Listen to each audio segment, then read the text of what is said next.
बहुत स्वागत है जी सारे विद्यार्थियों का। Amarjeet Singh Kanwar Broadway immigration services तो साढ़े नाल ने। टॉपिक बहुत महत्वपूर्ण है।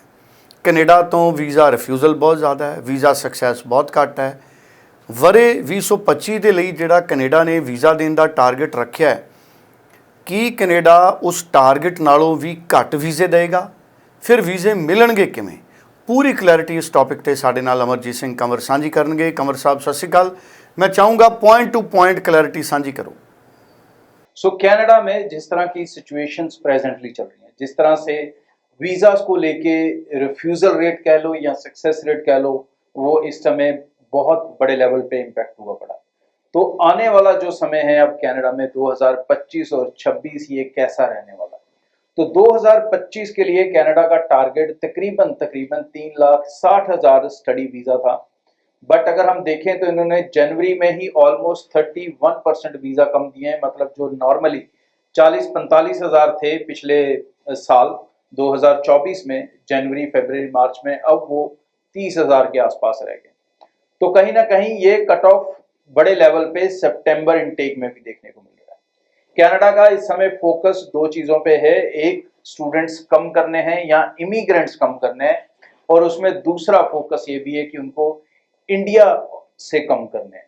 तो कहीं ना कहीं जो सक्सेस रेट है वो बाकी कंट्रीज का इसके मुकाबले बेहतर आ रहा है। अगर हम बाकी कंट्री से बहुत ज़्यादा बच्चे तो नहीं होते, ज़्यादा जो मेजर चंक होता है वो इंडिया और चाइना से जाता है, जिसमें से चाइना का सक्सेस रेट उतना ज़्यादा इम्पैक्टेड नहीं है, बट इंडिया का सक्सेस रेट काफ़ी हद तक इस समय इम्पैक्टेड है।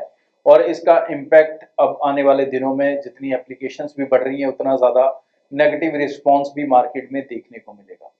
इस समय कनाडा जो अपनी वीज़ा प्रोसेसिंग कर रहा है या फाइलिंग की प्रोसेसिंग कर रहा है, वो काफ़ी डीप आइस के साथ कर रहा है, और बहुत ऐसे रीजंस के ऊपर रिफ्यूजल्स देखने को मिल रही हैं कि शायद उनके सॉल्यूशंस करने कई लोगों के लिए मुश्किल हो जाए।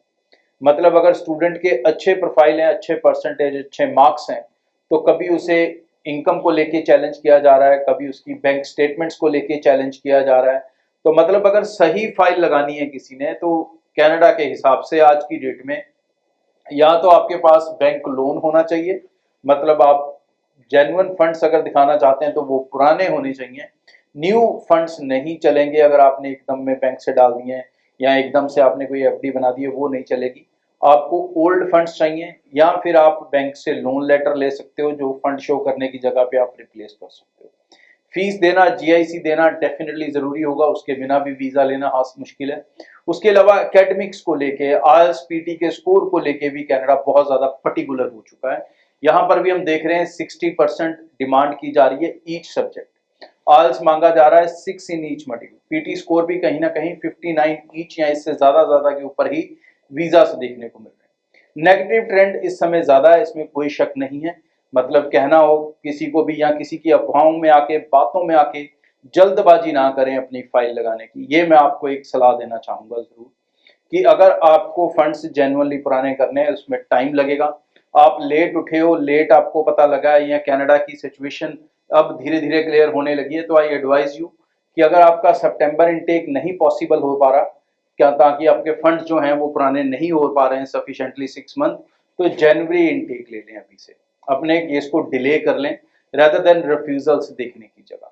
कनाडा में ये रिफ्यूजल्स अभी रुकने के कोई सिग्नल्स नहीं आ रहे, कोई इंफॉर्मेशन ऐसी नहीं आ रही। उल्टा जो मैंडेट भी प्राइम मिनिस्टर ने दिया था पिछले दिनों, मिस्टर कार्नी ने, उन्होंने भी यही कहा कि हमें सस्टेनेबल इमिग्रेशन करनी है, मतलब हमें इमिग्रेशन को कंट्रोल करना है, नंबर्स को और ज़्यादा गिराना है। तो सबसे ज़्यादा फाइल्स क्योंकि स्टूडेंट और टूरिस्ट वीज़ा की लगती हैं, तो दोनों के अंदर जो सक्सेस रेट है वो कहीं ना कहीं 50% से भी कम चल रहा है इस समय।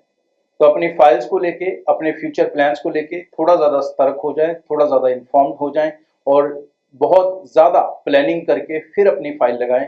एम्बेसी में फाइल लगाने की जल्दबाजी ना करें, पहले अपनी फाइल को सही करें जिस हिसाब से उसमें वीज़ा आ सके। सो बहुत बहुत धन्यवाद। साडे नाल एक्सपर्ट इस वक्त मौजूद सी। स्क्रीन के उपर माहर का नंबर है, इस नंबर पर टैलीफोन करो, नेड़े के दफ्तर विजिट करो। कोई भी कन्फ्यूजन है उन्होंने दूर करो, बार बार सवाल पूछो, पूरी तसल्ली करके अपनी जिंदगी के फैसले करो। धन्यवाद।